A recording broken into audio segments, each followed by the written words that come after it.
If you could tell us a bit about what you remember about working at IH Bydgoszcz. It's a long time ago. Well, I did so what I learned, what I remember was how amazing the professional development and the teacher training was.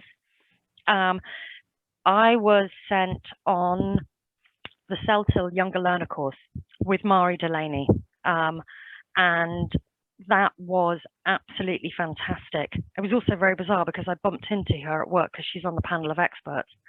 She was there in the main conference room about to present to 200 people, and she's like, I know you. So getting to do things like that, Mari's, the thing that I most remember from my CELTIL course was, don't be angry with the student.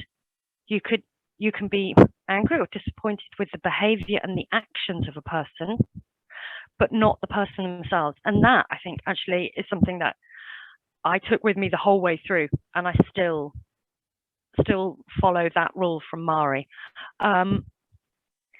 Learning to put myself in the learner's shoes, and it's fine to stand at the front when you're teaching and go, well, I understand it. Why can't you understand it? It's like, actually, not everyone works in the same way. So what is it that the students are struggling with? What are they enjoying? And the more I learned to try and understand from that point of view, the more I found teaching rewarding. And that has carried over with editing and looking after courses.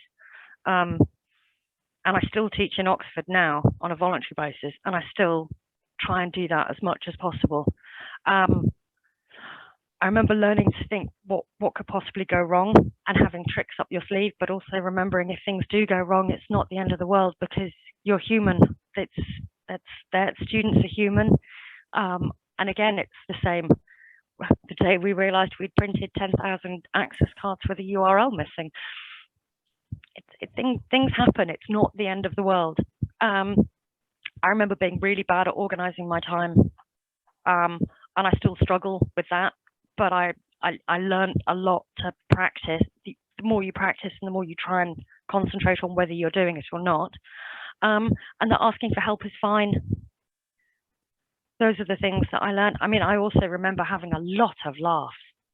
And I'm still in touch with a lot of people from Bydgoszcz, and I'm still in touch with a lot of the teachers that I worked with then. And that Bydgoszcz, I'm so glad that I was interviewed by Fiona Stanley, and she offered me a job back in '97, and that I went to Bydgoszcz. Probably, yeah. Cool. Brilliant. Thank you so much.